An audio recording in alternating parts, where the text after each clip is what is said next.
اسلام کا ایک جرری دلیر ہے.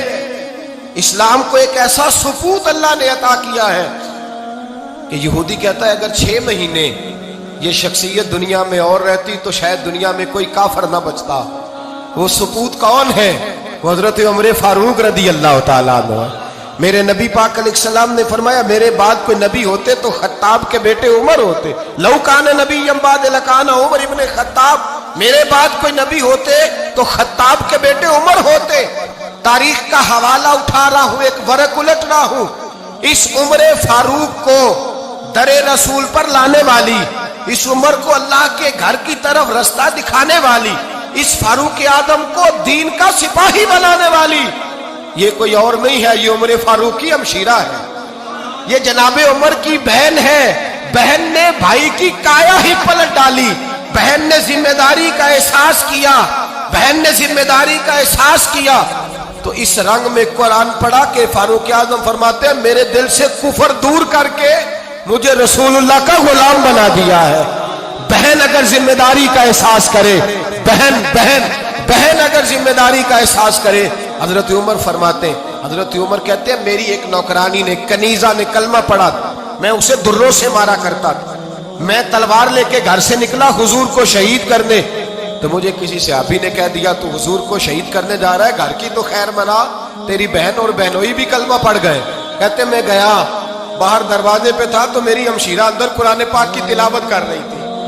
فاطمہ بنت خطاب, فاطمہ بنت, کتنا پسند ہے یہ نام صحابہ, کس نے رکھا ہوا ہے. فاطمہ بنت خطاب تلاوت کر رہی تھی. سعید بن زید بہنوئی بھی تلاوت سن رہے تھے. فرماتے میں نے قرآن سن لیا, دروازے پہ دستک دو جی. بہن نے دروازہ کھولا, قرآن پاک کے صفحے چھپا دیے. کیا کر رہے تھے تم لوگ؟ بہن خاموش ہو گئی. میں نے کہا بولتے کیوں نہیں؟ مجھے کسی نے بتلایا ہے تم نے کلمہ پڑھا ہے. تو کہتے میری بہن جو مجھ سے اتنا پیار کرتی تھی کہ کبھی بولی نہیں تھی, کبھی بات جو میں کہتا تھا ہو جاتا تھا, آج میں نے اس بہن کی آنکھوں میں توحید کی لذت دیکھی, اس کی پیشانی میں سجدے کا نور دیکھا, اس کے لب و لہجے میں رسول اللہ کی شریعت کی چھاپ دیکھی. تو میری بہن کہنے لگی عمر تم نے جو سنا ہے سچ سنا ہے. اب میں اور میرا خامد مصطفیٰ کے نوکر ہیں, اب ہم دین کے پیروکار ہیں. کہتے زور سے تماچا مارا, میں گر گئی. میرے خامد کو مارا پیٹا, کبھی جھگڑا نہیں ہوا تھا, آج پہلے دن عمر نے مارا.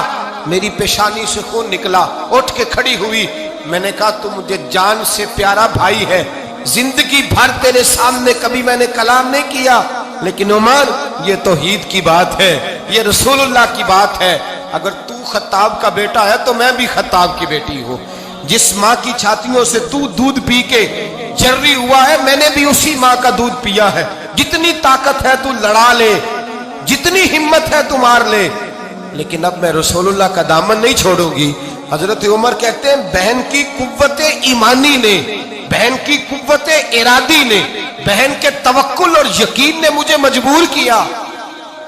میں نے کہا میری بہن کے دل میں اگر کوئی بات آئی ہے تو اس میں سچ ضرور ہوگا, اور اگر بہن بھائی کو اس دلیری کے ساتھ درس دے رہی ہے تو اس کے اندر کوئی نکھار ہے. میں نے کہا لا ذرا تو کیا پڑھ رہی تھی؟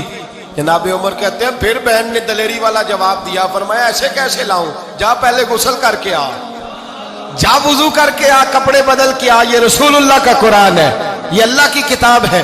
بے وضو بے غسل نہیں پڑھی جا سکتی. فرماتے میں غسل کر کے کپڑے بدل کے جو بیٹھا, بہن نے قرآن پڑھا, بہن نے قرآن پڑھا.